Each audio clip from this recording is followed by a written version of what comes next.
everybody? Welcome to another episode of Devs Like Us. How's everybody doing? I'm good. Good. So we have a very special episode today. We have a special guest by the name of Raven. I've known Raven for some years. We actually were coworkers at one point in our tech careers, and so very happy to have her on. She is a computer science graduate from ODU and doing big things in the cybersecurity world now. Without further doubt, we'll just go ahead and jump right in. So my first question is, tell us about yourself. What made you get into CS? And all of that good stuff. Can I say hey to Raven first? Hey, Raven. We appreciate you coming on the show. He's rude. Yes. Hi. Hey, y'all. Hey, nice to meet y'all. That's how Clarence just behind the scenes. He get around his friends and all of a sudden he can't introduce us. I'm sorry.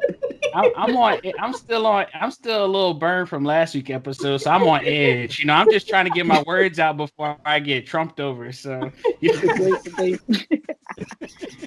Golly. Well, thank y'all for having me. So to answer your question, Clarence, I actually went to ODU to be a dentist. I actually wanted to be an orthodontist when I started going to school. I was studying biology and I was like taking the classes and I was like, this is not it, right? But I wanted to do dentistry because, I love seeing people smile. I love the confidence a beautiful smile gives someone. And I wanted to be able to give that to someone. I wanted to be able to make someone that happy, right? That confidence you get from seeing a smile is crazy, right? So I wanted to be able to do that. So that's why I wanted to be a dentist or orthodontist at the time. But I was doing the coursework and I was like, this is not it. Like I quickly found out that this was the worst decision of my 18 years old when you go to school, right? So worst decision. That's a drastic outcome. Right. This is not it. So all decisions up until 18. That was it. That was it. So I ended up, I had to take a reset and I really had to think about what I wanted to do and what I like to do.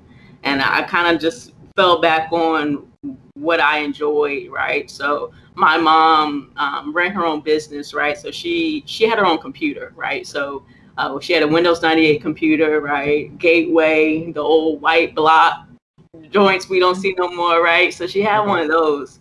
And while she was going to work, I would take it apart, right? Pull up, look at the chip, try to figure out what it was and trying to figure out how it works, signal processing and all of that. And then by the time she got back, I tried to put it all back together, right? So I won't have to worry about it. And I never really messed up and she never really knew that I was doing that. Right. But that's what I was doing because she had a computer, because she had her own businesses. She was doing payroll on her computer. So she had a computer, right? So I had that time to be able to tinker with the computer, and I found something that I was passionate about, right? So I just remember that opportunity, and then I was like, all right, maybe I should do something with computers, right? Cybersecurity wasn't a degree offering when I was going to ODU. So I went the computer science and computer engineering route just because I like that whole tinkering thing, trying to figure out how things works, and that's really a good basis in computer engineering. So that's the route I went, right? By working, right, I learned that cybersecurity was actually cooler because I'm not the person who likes to code all day. I'll write a script real quick to make my life easier, but don't give me a job in which you say, hey, code this piece of software. I'm just gonna be like, all right. And I'll get on Indeed.com and start looking for another job. You see I like it. So I'm not a coding all day type of person, right? I'm more of let me just write a Python script really quick, just so I can do something fast. So I reached that cybersecurity route. I like securing things. I used to work when I started the next step in my career. I started working in a security operations center, right? 24/7, 365. I worked Tuesday to Sunday, 3 to 11:30 p.m. Right? I was, one of the people I starting off at the bottom, I guess I can say, call centers type things are really the bottom if you think about it in IT, right? So I started off at the bottom in cyber, and now I'm here I work for my company. I'm a cyber architect. So right now I design and build different security operations centers for customers. And I also just recently, I guess I can make the announcement on your show, I just accepted a position with my company as a manager of software development. Oh, yes, that's what I'm talking about. Congrats. Exclusive right here on Devs Like Us. Devs Like Us, right? I just accepted a position as the manager of software development for my company, and I'll be relocating, right? Another thing that no one knows, from Los Angeles to Huntsville, Alabama, to support support that opportunity, right? Nice. Congrats. Congrats. Thank you. That is huge. It's So I guess a big move. yeah, exactly. I know. Won't the temperature be a lot drastic from where you are now and where you're going? Yeah, it will be, but I'm, from Virginia, right? It's back on the East Coast. I finally have seasons, right? I don't have to worry about air quality, right? Some weekends here, they were like, don't go outside, it's bad. You know what I mean? You're not going to be able to breathe. Like, so y'all been wearing masks before mask was a thing, right? Exactly. We had masks. Y'all just got used to the masks. We've been wearing masks over here on the West Coast. But yeah, that's how it is. Nice. A lot of people are leaving LA. A lot of people are leaving Cali for that same reason, though. Yeah. About to get some acres, though. Yeah. Cost of living is crazy different in Alabama. So that's another incentive why I wanted to go. I've never been to the state of Alabama in my life. So I was like, why not? Something new. Yeah, something new.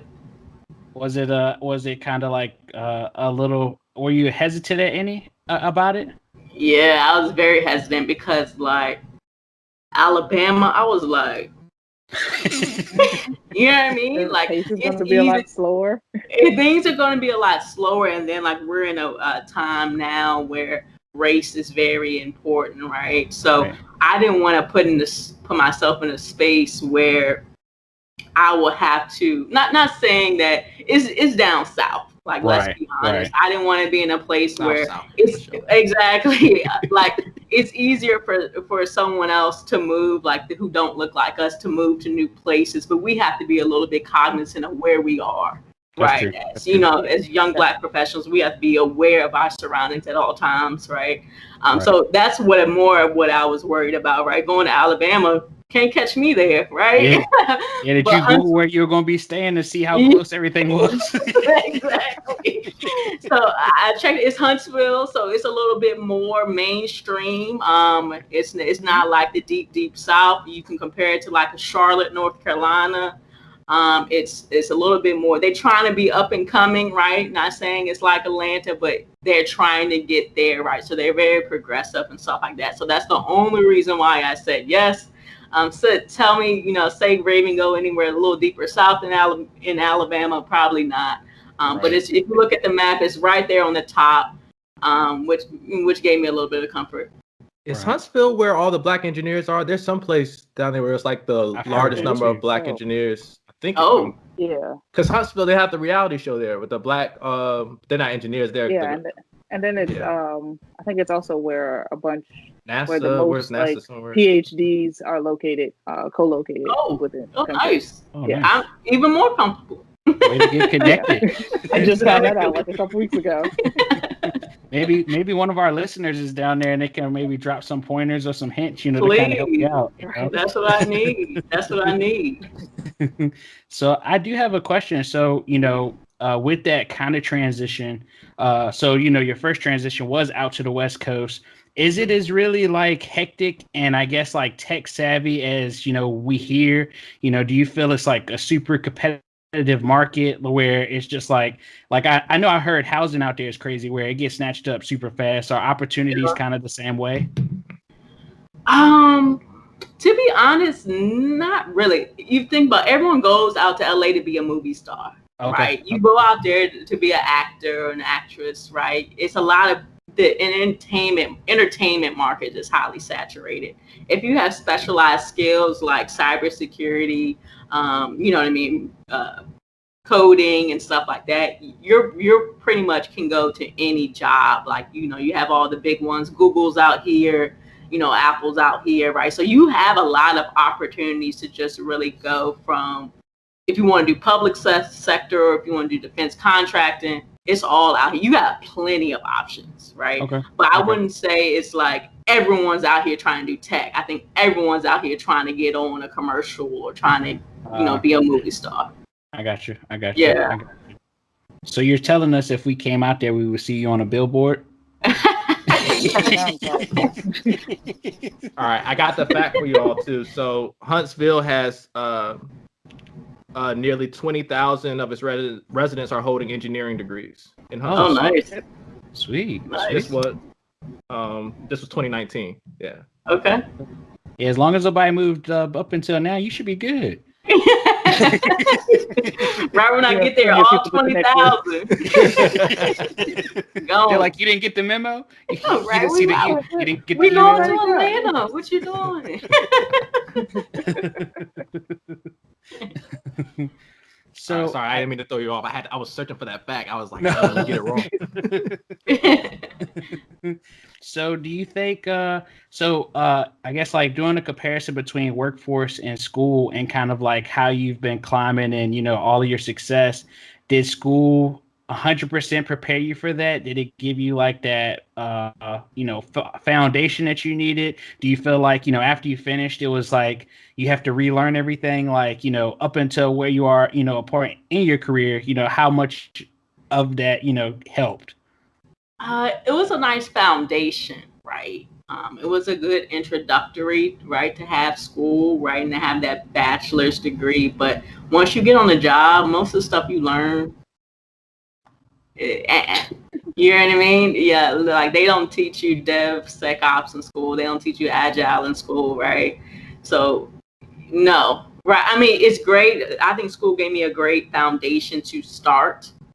But if all I had was the bachelor's degree and no other certifications or no other experience, I will still be in that level 1 position, right? Right. I wouldn't have, growth in the company that I've experienced so far. So one thing I've learned, like how to balance, school, like college versus certifications, is kind of what I'm currently battling, right? Because I have my CISSP, right, which is kind of like the the top dog in cyber, right? And then I'm also getting my PhD in cyber in defensive cyber operations, right? So I'm like, do I need to where's the balance, right? So that's something I'm still trying to figure out. I think certifications are great. I think like school, like university type school, pushes your career. So that's how you get from level 1 to level 2, right? Like I got the extra degree. Can you not get my promotion now, right?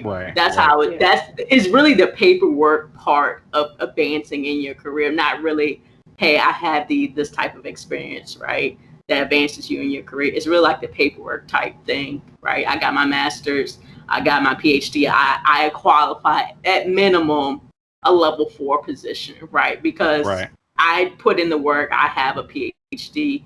At minimum, you will pay me at the level 4, right? Certifications, I think, is better for if I didn't go to school at all.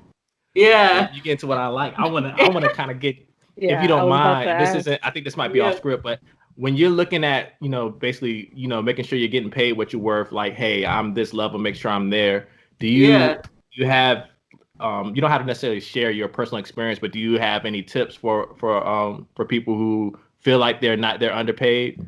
Clarence says leave, which is a good. I mean, that's always an option. Hey, Raven knows. She's on that game too.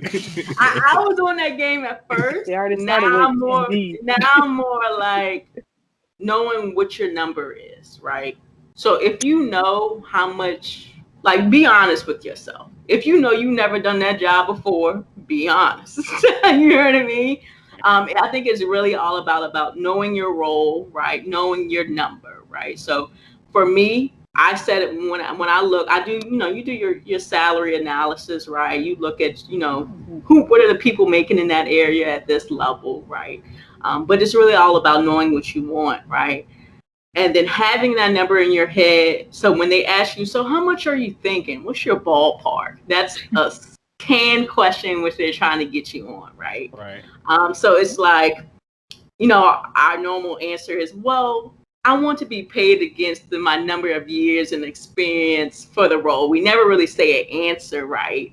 But it's a hard question to answer. It's a hard question to answer, right? Because we really want to say, well, how much you gonna offer me first, and then we can go from there. That's really how you want to go, but it's really all about knowing your number, knowing how much you're worth. How much is your time doing this task worth, right?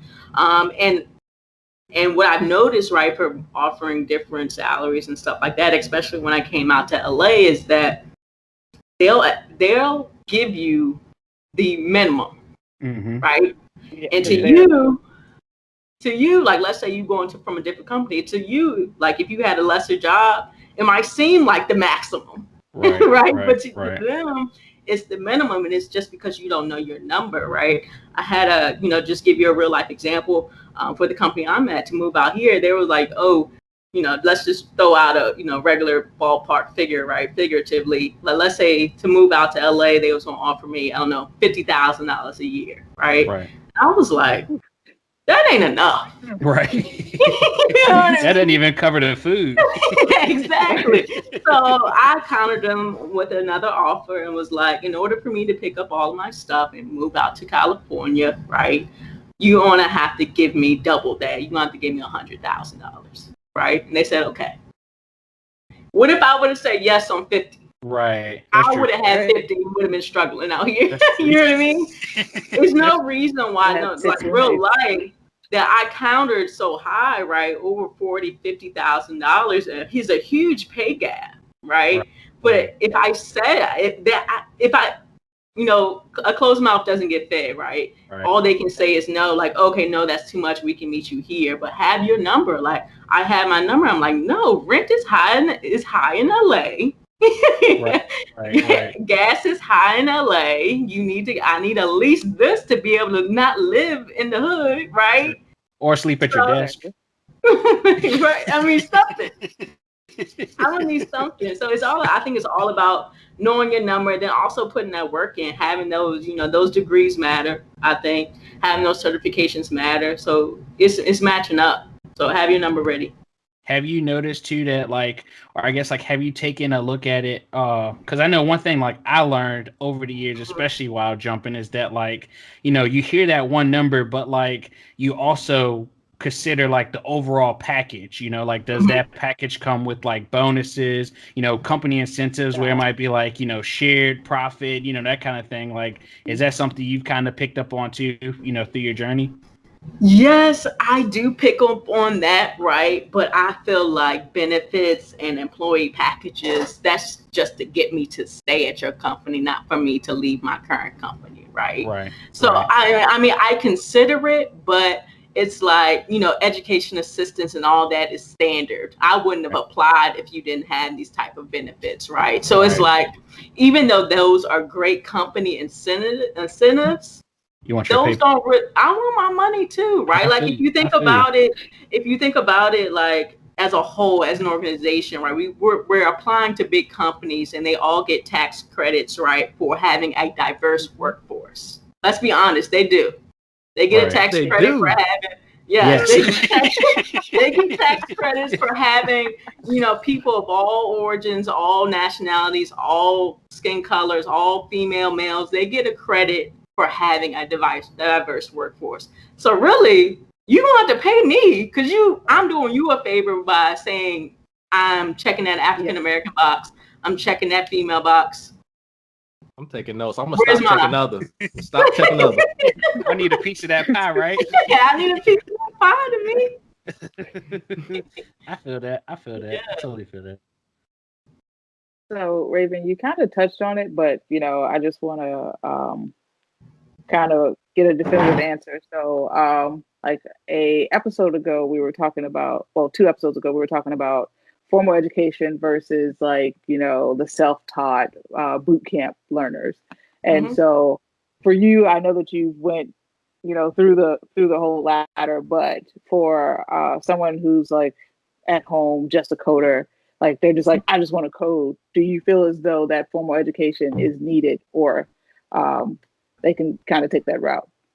No, if you just want to code, I don't think you need to go to 4-year degree school. Right. Like, it's all about knowing what you want to do, right? If you really see yourself in that technical role all your life, I wouldn't waste no time. Why? That's a waste of money to me, because you already know how to code. You don't need to go to a 4-year university to know C++. Go get like 3 classes, if that, 3 or 4 classes. Right, exactly. I don't think you need it. I think that formal education route is for the person who sees themselves within that C-level suite, like me. Like, I would want to be a VP. I want to be the president of the company. I want to run it. I want it to be mine. Oh, right? Hit the bell. So I want that company. I want the company to be mine. You know, so that's why I'm going to educate. That's why I'm getting the bachelor's, the master's, the PhD, because at some point it's going to be like, oh, well, she's qualified. You see what I'm saying? She is preaching. That word was good. So, like, saying, oh yeah, she's qualified. Have you ever been hit with the overqualified with all the education? Because I know I've ran into that, and I know others have ran into that sometimes. Have you ever been hit with the overqualified? And it could be like true for like certain positions, but I know a lot of companies feel as though, oh, we have to pay you this X amount because you have all this education, and then they're like, oh, you're overqualified. Yeah, I have been hit with the overqualified, but I still don't necessarily get it, right? If I felt like I was overqualified for it, or if it was a task that I did not want to do, I wouldn't have applied. You see what I'm saying?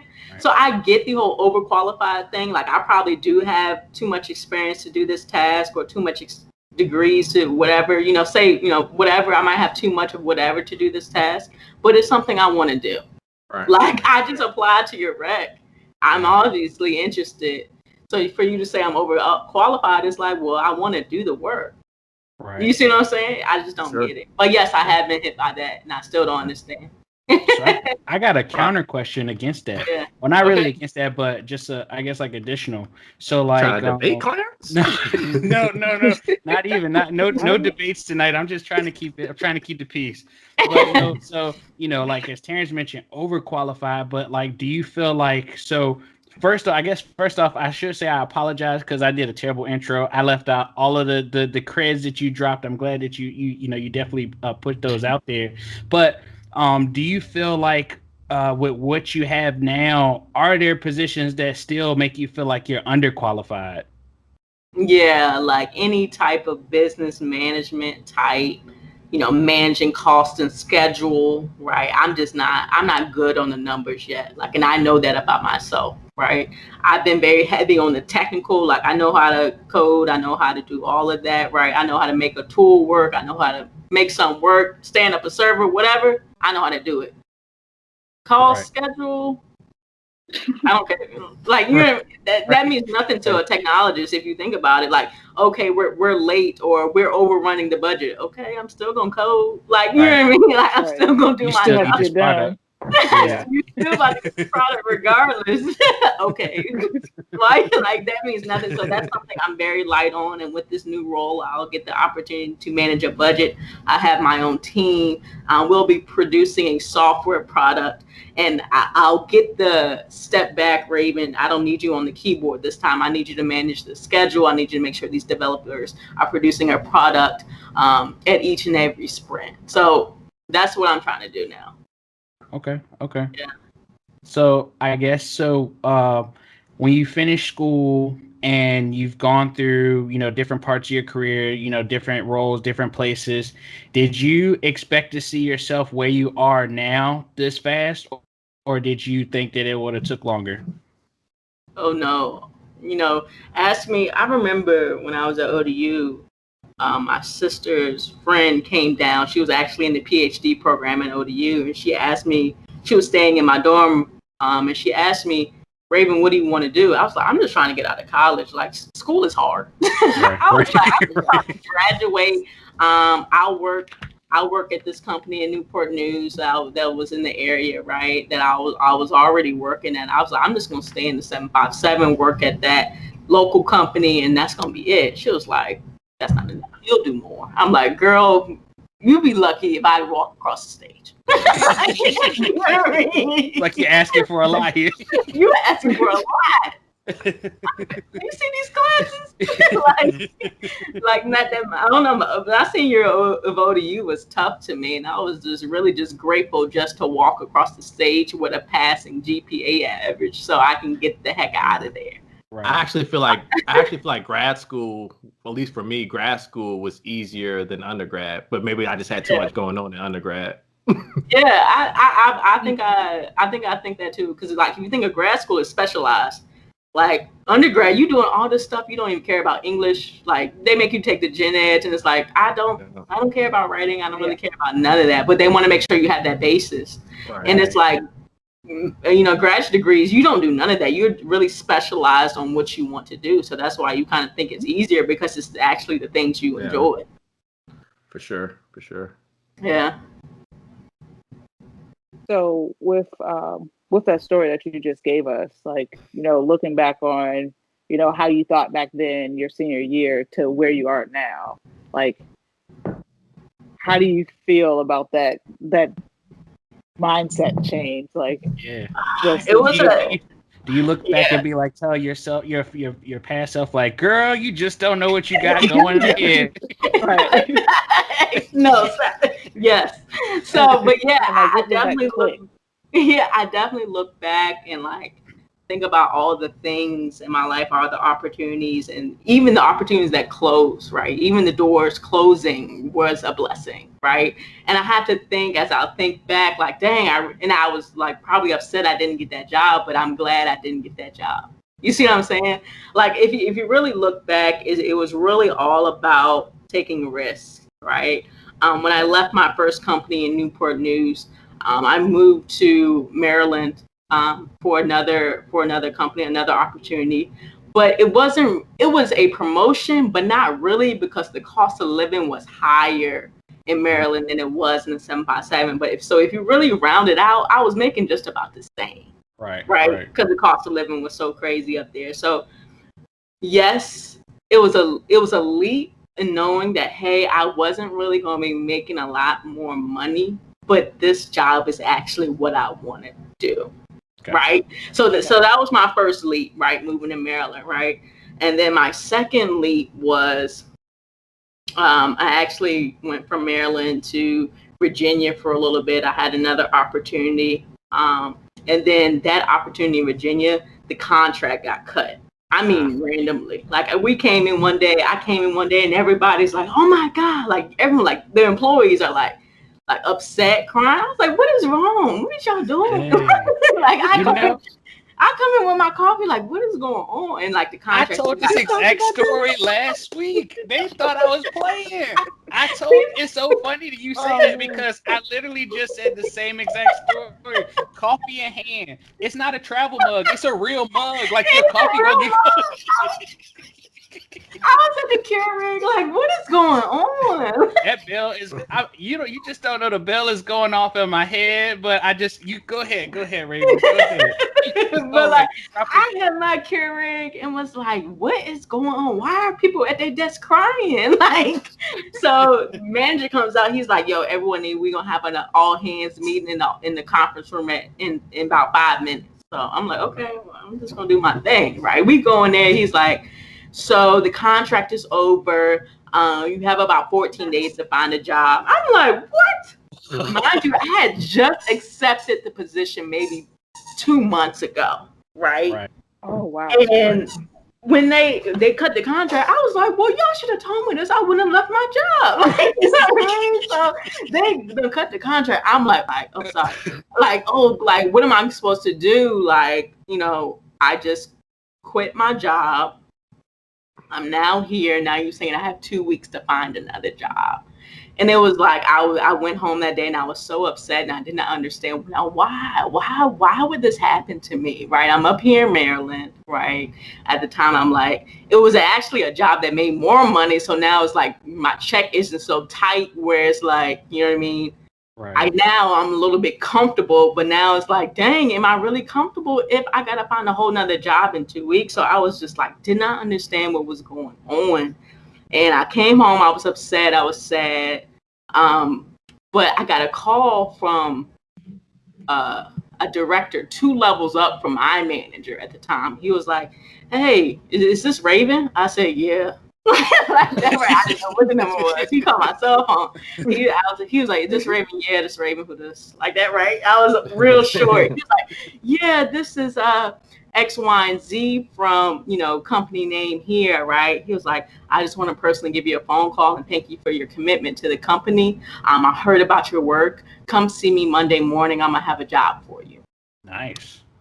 Nice. Was that 2 levels up? That's 2 levels up. That was 2 levels up. Like, and it's like, it was like, speaking for itself. Right. So it was like, I had only been at the job 2 months, but the 2 months of work I had put in obviously was something because someone thought highly of me to bring me up to, that level of business management. Right. So I ended up meeting with him and he's like, "Yeah, I know what's going on with that program. I just want to make sure you know that you have a job working for me. I want to make sure you have a job working for me. Just all you have to do is go pick out your cube, and you can you can work for me basically." So I was like, "Okay, so what am I going to be doing?" He was like, "Well, I don't know. What do you want to do?" And I said, "I want to work." I want to work capture management. I want to work proposals. I want to be in front of the customer. I want to do, X, Y, and Z. He said, "Okay." And I'm like, "What in the world is going on?" So your world just flipped over and now it came back around. Exactly. So I go back in there Monday. He was like, "Yeah, Raven, I was thinking about a little bit more about what you were saying and what your goals were for your career. And I think I want to have you lead this opportunity, right?"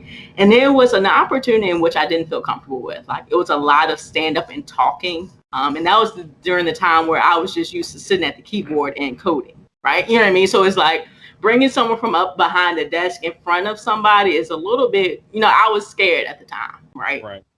So he was like, "No, I kind of want you to do this, lead this, and I want you to, lead this opportunity for my division," right? And I'm like, "Okay," right? I didn't necessarily want to do it because it was too far off of, I wasn't being technical anymore, if that makes sense, right? So I was no longer hands-on keyboards.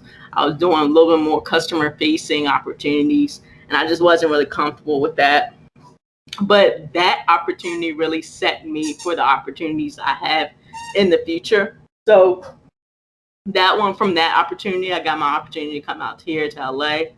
And with my opportunity in LA, it was more technical, right? It was more software development, defining an architecture, defining, what pieces go where, right? And sorry, my dog. Sorry. It was like it kept getting like louder and closer. I was like, is somebody gonna pop up from there? But basically, it was more, designing an architecture, designing interfaces to different systems, which is, that's great. I love doing that type of stuff. And then it kind of led me to now that I'm the manager of that subsystem that I was just building. So it's really coming full circle. Nice. I think you brought up a really good point though. I don't know if we've really covered that. Is that so like, the gentleman that you spoke with, or you had never met them, right, never met them. And so like, one thing that's super important to learn from that is that like your work speaks for you sometimes before you even come into a room. Exactly. And it was just, you never really know who's watching either, right? So to me, I thought I was just doing my task, right? And it's really like someone was watching me do work and who was high enough to say, "Hey, actually Raven is doing the best job. If it's anyone you want to save from the program, you need to go call Raven." Right. You know what I mean? Yeah. Like that's, and I had no idea. When I actually went to go meet him that Monday to actually, have that one-on-one conversation with him, he was actually riding in the elevator with me, and I had no idea. So we saw each other, we were like, "Oh, you know that?" I said, "Yeah." It's a good thing you were like, "I'm meeting this jerk that will just call me randomly." Gotta read those company emails. Gotta see them pictures. Exactly. So come to find out, it was him. So it was perfect. Was this before LinkedIn? Because I was gonna say you could have looked him up on LinkedIn to get that picture just to make sure. See, I don't even know if I was into LinkedIn at that point. I don't know, to be honest. I got you. I do have a follow-up question. So Raven, when you mentioned like getting your hands off keyboard, how sweet does the deal have to be for you to get hands off keyboard? Like, and because from a developer standpoint, like from my experience as a developer, the best developers don't code anymore. They manage the teams. Like I always tell people, like, and it's not all companies. If you're on a small, like, depending on the makeup of the team, you could potentially code all your life. But like from larger organizations, if you're really good at development and like have any form of people skills, and we're talking like low bar for people skills. Like if you like, if you can, if you're like, not if you're totally sweating when you're in front of the person, right? Yeah, like, oh, you're at least make sure it's lead, not noticeable, right? So how do you are you like, have you kind of accepted the fact that the better you get and more experience you get, you're not going to be, I guess from a security standpoint, like working hands on the tool as much, and like you're going to be like doing the higher level things? In my opinion, I like it because like that 14 days, you would have known that beforehand if you're in that right spot. Because there's some people in that room that knew. They weren't telling us. Like, exactly. Y'all could have told me. So like on one end of it, I like knowing what's going on, and you have to be in those special meetings. You can't be hands on keyboard to know like those things are going on. So like, have you kind of like accepted the fact that you might not always be like hands-on practitioner like every like day to day, or are you still trying to kind of like hold on to that? I'm slowly learning to let it go. This will be my first role when I'll be 100% like, Raven, don't touch nothing. And it's like, even right now, even though I haven't formally accepted the role, I am working with my team now. And it's like, okay, I'll do this JIRA task, or, you know what I mean? I'll do this task here. And it's like, my lead or my director above me is like, you're not supposed to be doing no work. Like, you know what I mean? He's like, stop doing work. Like, he really has to tell me, you need to manage the progress, right, of what's going on. I'm like, okay, but I know how to do it faster. Like, you know what I mean? Right. So it is hard. It is a constant challenge, but I see myself like I think it's all about where you see yourself, right? If you see yourself in a leadership type role, it's time to be a leader, right? If you see yourself as the best software developer in this time, be okay with being on the keyboard the whole time and not really knowing what's going on higher up, because honestly, you really probably don't even care, right? But I saw myself as a leader. I see myself as a leader, so I know that I will have to take that step back, stop being so close to the keyboard, right? But with that, sorry. They're trying to get some face time. They want to get his screen. Exactly. But with that, like even though I think because I have that background experience in knowing and being technical, I know when something is going wrong, and I know when someone, like one of my employees, like, that's not right. That don't sound right.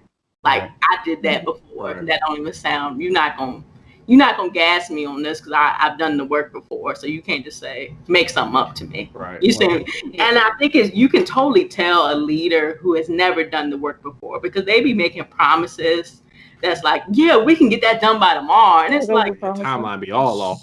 Story of our lives. I'm pretty sure all the devs that are watching this are like, preach, you telling the truth. I'm still on that deadline. It's due tonight. I'm working on it. They're probably like, I'm still working on I was gonna say, like, the leads will get freaked out, and it's like, hey, you completed that task yet? And it's like, you gave me this impossible deadline, and now I'm stressed out. You're stressed out. Like, everybody in this room is stressed out, and it just doesn't. It's not a great work environment at all. It's not. And it's just like, yeah, that should be fairly easy. They can do that. And it's like, no, that's gonna take us like a week to complete. Like, exactly. That's gonna take about 2-3 sprints. Like, no. So I'm not supposed to be hands on keyboard anymore, but I still set my time, like my hour, 2 hours here, there throughout the week, because you never know when you got to go back into that.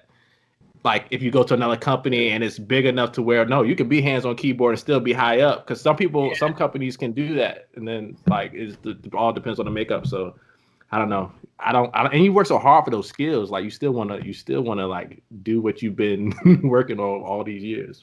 Yeah. But just because you have that experience, it's like you did it. Like, good job. Now take a step back. Yeah. Right. Like it's even rewarding now if you think about it as a leader. Yeah. It's like, yes, I put in my time, I put in my work, I mastered this craft. Now it's like I can sit back and just watch them take care of it, and I handle the big stuff. You know, it's kind of rewarding if you think about That it. is true. That is a Finally good get way that of looking fruit at from it. that tree that you've been watering for so long. Come on, country boy. Now you can tell them folks, hey, what you might not want to do is go make that fresh coffee. We got a hands-on meeting coming up. Don't get too Exactly. comfortable. Exactly. So I guess that's been a lot of good gems so far. But one other thing that I know we definitely want to highlight is so one thing we didn't mention at the beginning of the episode is that you have your own company, Sims Designs. Is that correct? Yeah, Sims Designs. Okay. Okay. Good. Oh, bring the hat. Yeah, bring the hat. Got the merch. Got the merch. How was it started at, and like what's kind of your story of why you started? Yeah, so you already know my line of work, right? So it's very mission based, right? I really didn't have the opportunity to do like fun stuff. Didn't have the opportunity to be creative in my work because most of my stuff was for a customer, and the customer like gives you a set of requirements, and it's like, no, I don't want nothing else. I want these things, and it's like, well, I can do this, and it's like, no, we have cost, we have scope. I want to just do this, and starting my own company, right, allowed me to be creative, right, for other customers and other people, right, that's unrelated to like the cyber stuff I do, right, like web design, graphic design. I could go in and pull up Adobe, create a logo. I can't do that at work, right? Right. And I think I felt like I was missing that release, right? Having that, doing creative down, doing freelance stuff for people, doing graphic design, pulling up my iPad and drawing something out. That was like, therapy to me, right? So I love coming home from a stressful day and someone says like, Raven, I need a logo. It's like, oh, perfect. Like, that's not even work to me. That's me having fun. That's more therapeutic. I was able to de-stress just by opening this business, and now I get to charge people for it. So that's even better. I like it. Yeah. I like it. Yeah. So did you know that you always wanted to like own your own business, or is it just something that came to you? Since you said that your senior year, you're just like, I'm just gonna hang out here. I didn't know I was going to start my own business. I think I was involved with a nonprofit at the time that needed someone to manage their website, and a couple of friends of mine started a nonprofit in Richmond, Virginia that's dedicated to feeding the homeless and giving them their, all the resources they need to have a better life, right? So because of that opportunity in which I was involved with a group of my friends when we started that nonprofit, they needed a website. So I was like, oh, I got it. I can do that in no time, right? And then I got like more people like, oh, can you make mine? Oh, can you do a logo? So from that, it was like, okay, maybe I have something here. Maybe I can do something. It started with, just a couple of friends saying, hey, Raven, I have this opportunity, or I have this idea. Can you make a logo? To like, now it's like my portfolio is expanding. Now I can do, like clothing materials like this, embroidery. I can do stickers. I can do hats, shirts, whatever. I can make it for you. And it just kind of expanded like that. Now this, as people ask me for new things, I'm just letting it grow. I'm really just seeing where it goes. I don't really have any in-depth goals for the company, but I just want to see where it takes me. So, that's what happened. Okay. It's got to be a good feeling. Okay. Yeah. It's funny because we just talked about freelance. Last week, we actually had this full-on debate about freelance. And it got really heated. And so, like, kind of hearing how you mentioned that, that was kind of your escape. That's like total opposite of what we were like debating on last week. So I think that's it's stressful. Their debate was flexibility. We were good. we were good until Clarence said that being 100% freelancer was similar to a 9 to 5, and I said, no, it's not. You gotta get that money, man. It's like the opposite of 9 to 5. That makes no sense. I said that's not what entrepreneurs don't do 9 to 5. They do 24/7. Exactly. Yeah, if you was fully dedicated to freelance, yeah, I'll probably, will be doing it all day, every day, because now that's your lifestyle. Now I'm depending on that for my livelihood. So yes, I'll hang up right now and start doing something. You know what I mean? Right. Yeah. It's like, all right, guys, that was a good hour. I'm good to go now. I gotta go. It's like that's as long as the break 9 to 5, and we went on. Yeah, that just threw us completely off. But I guess but oh, go ahead, JP. Sorry. Really quickly, since you brought it up of, if you thought about going freelancing full time, it would be like your 24/7 thing. But for other people, would you recommend, taking that risk, taking that big leap of just going freelancing 100%? Or do you think, so like one of Terrence's points from last week was, building up, your cash flow or whatever, that saving, so that, you have that to fall back on before you, take that huge leap of, I'm just going to do this, 100% type thing. Yeah. It depends, right? For me, Sims Designs is one of my passions, right? Okay. I think I love cyber, and then I also like freelance designs, but I think cybersecurity and the things I'm doing now, like that makes me drool. Like that gets me up every day, right? Right. Being creative, being a freelance designer, that's just an outlet, if that makes sense. You know what I mean? But if you were a freelancer in which that was your passion, this is what I want to do. I wake up and I can't wait to do this. I'm actually going to work every day. It's boring. I'm upset. I'm not happy here. Then you need to be a freelancer. Right. So I definitely 100% wholeheartedly believe in taking leaps of faith and taking risk and doing things that you feel like are designed and destined for you.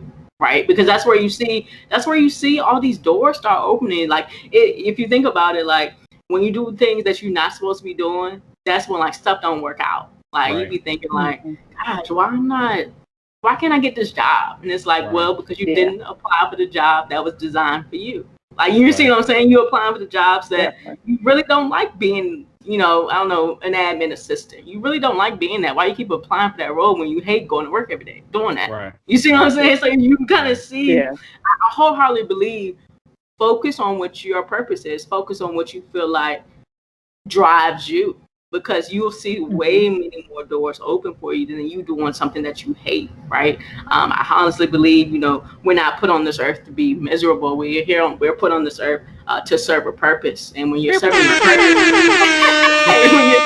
and when you're serving your purpose, like everything will seem seamless. See, Clarence, that's all you had to say. You would have won a debate, but you didn't say that. I don't even think I got a chance to get many words out. And when I did, I was so Raven. I said, how you gonna pay for your health insurance? I said, how about your 401k, your health insurance? How about when you get sued? You gotta get your contracts right. Maybe think about it. Think about all the entrepreneurs, right? Look at look at the CEO of Amazon. Look at the Facebook, Mark. Like, what 401k was they thinking about when they was really in there grinding it out? I knew that. Clarence didn't say it. Yeah, you know what was funny? So I was like, last week we were going to have the episode on freelance because I knew we were going to have you this week. And I was like, I know Raven's going to come in here. She's going to come talk about most of the stuff I tried to say. And it was just going to be like, we needed you last week. So it could have been like 2-on-2, not just 2-on-1. Exactly. Somebody to be a regular guest. Yeah, you kind of threw us off. I mean, your point, if you were really agreeing with what Raven just said, then you just didn't say it right. That's Clarence said nothing. Clarence said 9 to 5, and we went off, and the Clarence he was like, all right. I didn't know what else to say. I felt like every word that I was gonna say was gonna be targeted, so I was just like, you know what, I'm gonna play it safe here. You know what? Never mind. I think having the 401k might be a better option. I said, who gonna match your 401k? They ain't matching nothing. Because you put stuff in. Clarence said, you can just wake up when you want to. I said, not if you got to write your own check. Exactly. Nah, but I definitely think that's definitely the goal for sure. I definitely believe in it. I do believe in it, Clarence. I got you. So I guess I know, Raven, you mentioned that, you kind of are like, this is your outlet to just kind of, release, your day to day. But I guess my question is, do you see it being something that you do? Well, I guess I know Jasmine mentioned it being full time, but I guess like the part of my question I really want to get to is like, how competitive is that market? So, like I know you mentioned, like you said, this is kind of just something you like to do, on the side, but like, is it a super competitive market? And like, how do you, battle or weather that?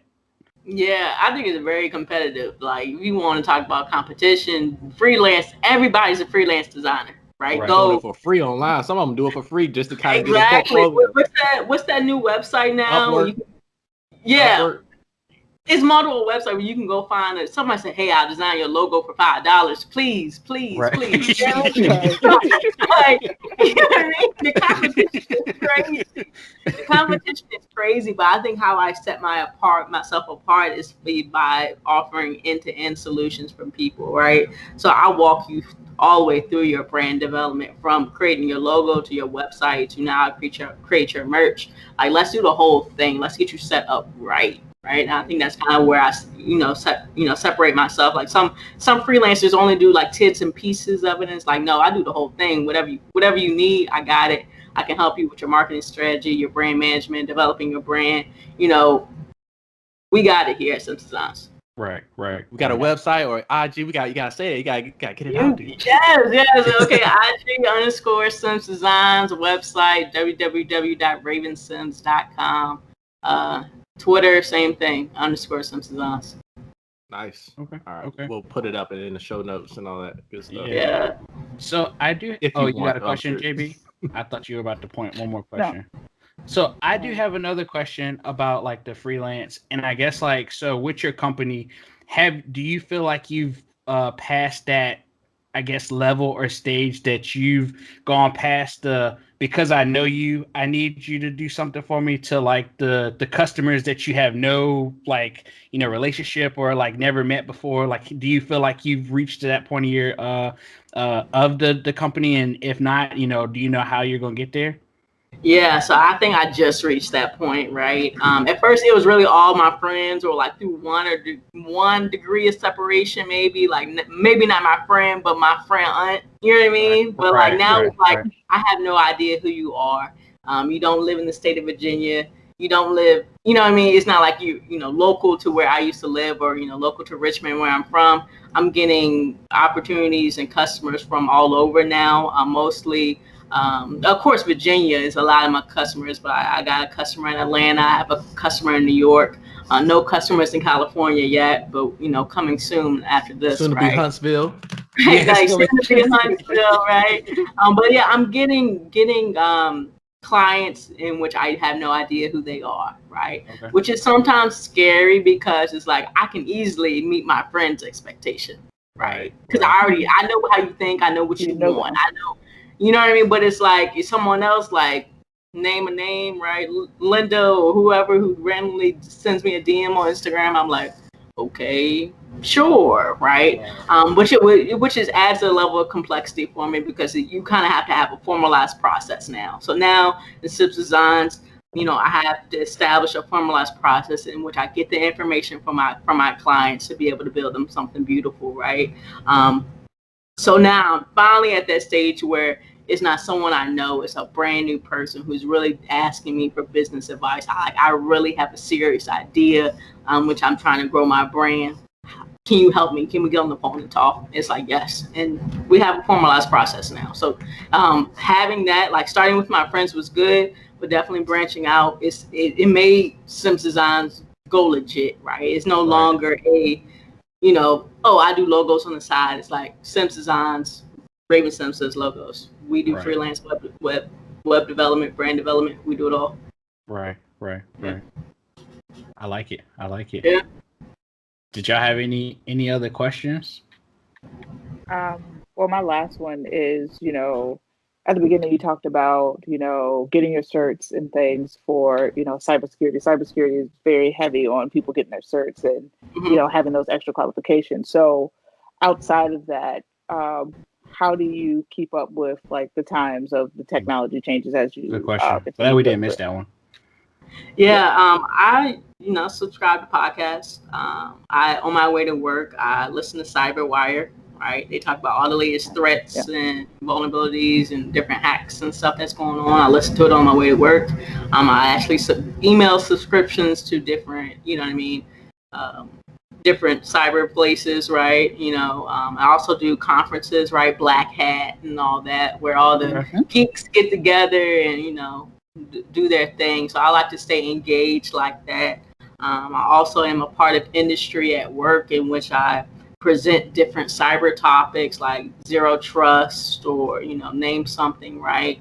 And it makes me go back and research it, right? So I know what's going on before I actually go and present it to, my colleagues, my peers. So that's how I stay up to date. I like it.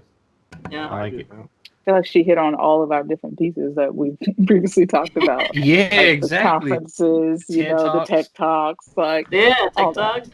Yeah. So I guess one thing I know you mentioned, I guess like kind of a follow up with that question. I know you mentioned, you listen to podcasts, you're a part of certain groups. Like, are groups big out in the West Coast where they do like, meetups and that kind of thing? Like, do you consider meetups or anything like that? Anything extra? Yeah, I do meetups. I mean, pre-COVID, right? I did meetups. Of course. It was kind of big out here. It was more big in, Black Hat when everybody goes to Vegas, right? That's right. That's more the biggest one. I have never seen something that big before, but I think it didn't surprise me in how big it was. I think it was kind of average here in LA as far as, tech meetups, but the biggest one I've seen is going to Vegas, being a part of that Black Hat one. Yeah. I got you. I guess I do. So I know I keep saying I have one more question. But I'm gonna cut you off, Clarence, because she's gonna start charging soon. Your free hours about your free time about to be up.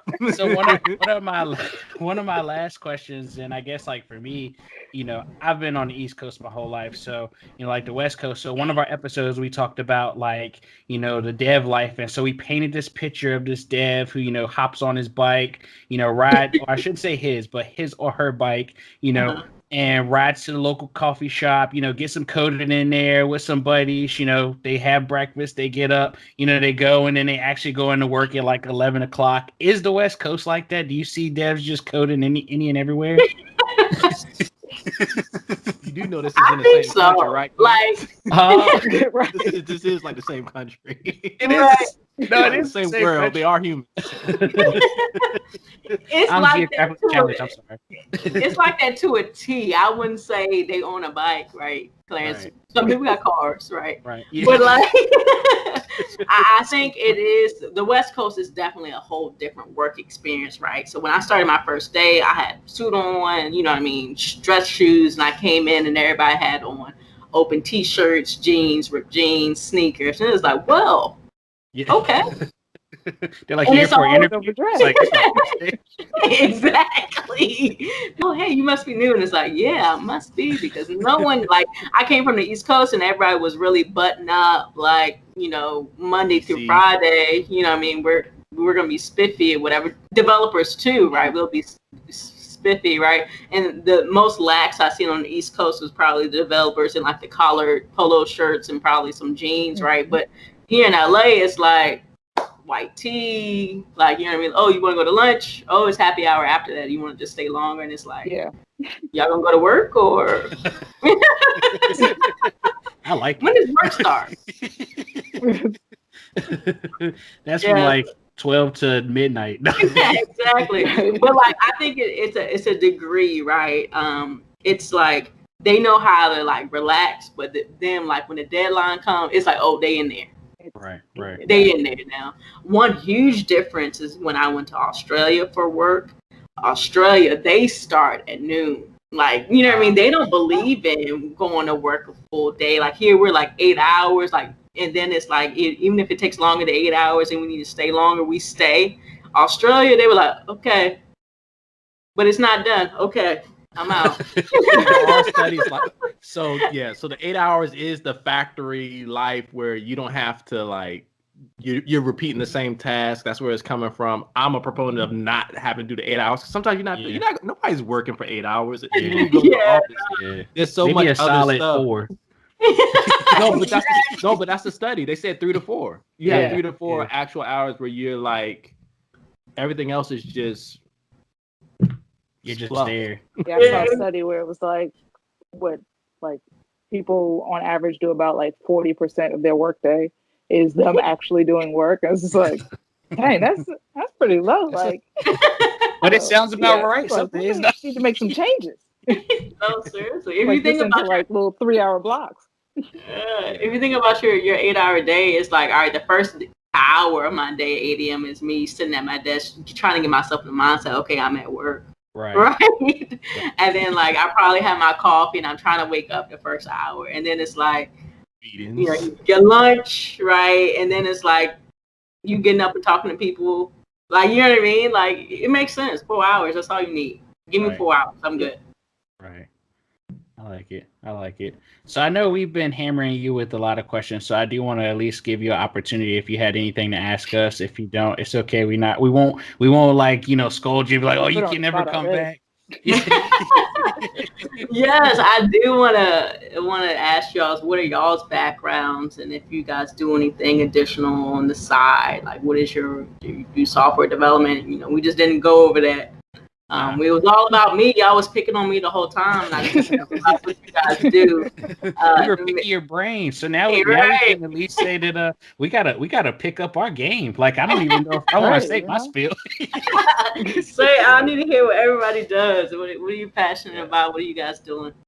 Yeah, so for me on a professional end, I'm a software engineer. I'm now kind of in more of a developer advocate sort of position where I want to make sure the developers have what they need, and all my tools are really centered around. So like developers are using my tools. I guess it's a good summary of it. But still software engineer.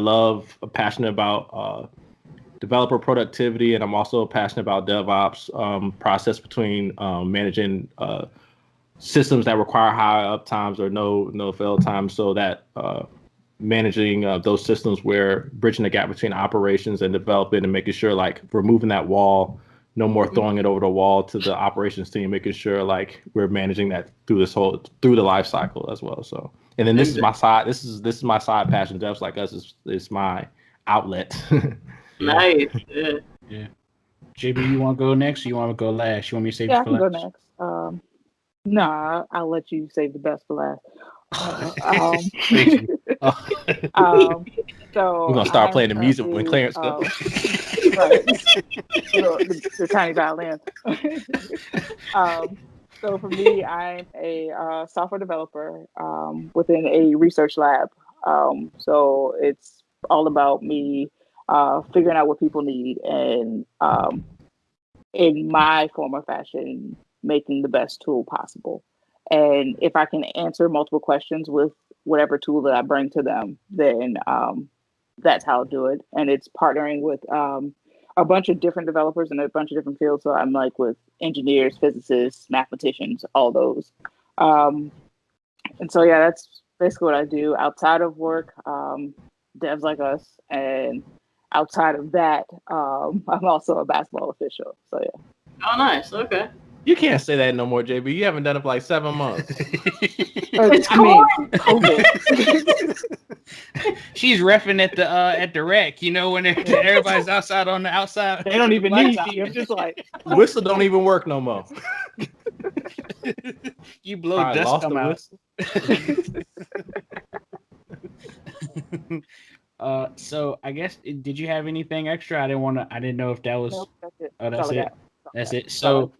So for me, I'm actually in your world, Raven. I'm in the cybersecurity world. I'm a software developer for a security team, mostly doing like integration type stuff, developing like tools that make it, make their lives a little bit easier. But I also kind of dabble with, a little bit more of the security stuff. So it's a huge world. I'm still trying to get a grasp on it. I'm actually hoping to get my Security Plus soon, and maybe one day I'll get one of those nice shiny certs like you got.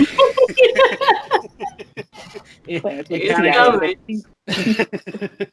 kind of just depends how things are going, but I'm still kind of like, grabbing the ropes and just like getting the understanding of how everything works. Because, for the longest time, I was not a big like, I never liked cybersecurity. Like, I thought it was a cool, it was a cool term, but, we were in school. I felt like everybody was like cybersecurity. And I knew it was huge, but it was like, I want to be different. I didn't want to kind of, follow that path. And as you know, like where we started, everybody was trying to get into cybersecurity. So it's like, if you didn't, find that way to get in that door, you're on the outside anyway. So you kind of just, made it what it was. Yeah. So, yeah. And then mostly on the side, devs like us is my side passion. Nice. Okay. Clarence, you're not escaping that easy. Now, what's your real side passion? So you've seen your other IG. I guess so. My real side passion is the outdoors. I love the outdoors and everything outdoors. I'm a fisherman. I'm a hunter. I'm a country boy at heart. So I feel like you going to Alabama. Like if you have an opening, let me know. I'm coming to Alabama. He's already invited himself. Exactly.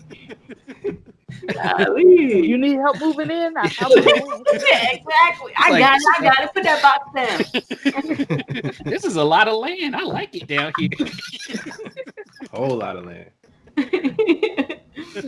But that's like my big side passion outside of the dev work. So that's my outlet. Gotcha. Okay. Well, I have a gift for you guys. Some Designs recently dropped some hoodies, so I want to make sure I send them out to you three. So I'm gonna show them to you really quick. This is a big time first. First time. So we dropped these Black Creatives hoodies, right? So I want to make sure you guys get one. So just go ahead, send me your sizes and what color. Black and maroon is what we got. I definitely want to thank you all for having me on the show. This is my first time on a podcast, so thank you. I want to show gratuity to you guys. Right. Yeah, I don't even know. I feel like you just set like the standard for all guests now. So high. Any guest after this, they don't come like, are you gonna bring gifts? We don't want them. We don't want them. We're gonna add that to the guest form. So the next time if you try to apply, you'll be like, oh, I gotta bring gifts this time. Exactly. Thank you, Raven. Appreciate it. Thanks a lot. Yes. No problem. Gonna close us out. Do y'all want me to go ahead and saddle this thing on home? You the host, don't halfway. Okay. So first off, again, thank you so much for your time, Raven. Thank you so much for sharing your story. We really appreciate it. You dropped a lot of gems. We definitely think that it's going to be really beneficial to our community. We hope that that somebody could take something from your story and apply to theirs. Just greatness. That's like blessings on blessings. That's amazing. We love it.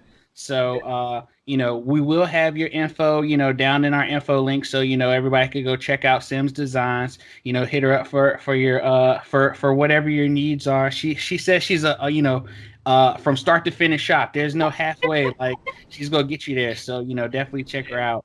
But other than that, so for our community, thank you again for listening to our podcast.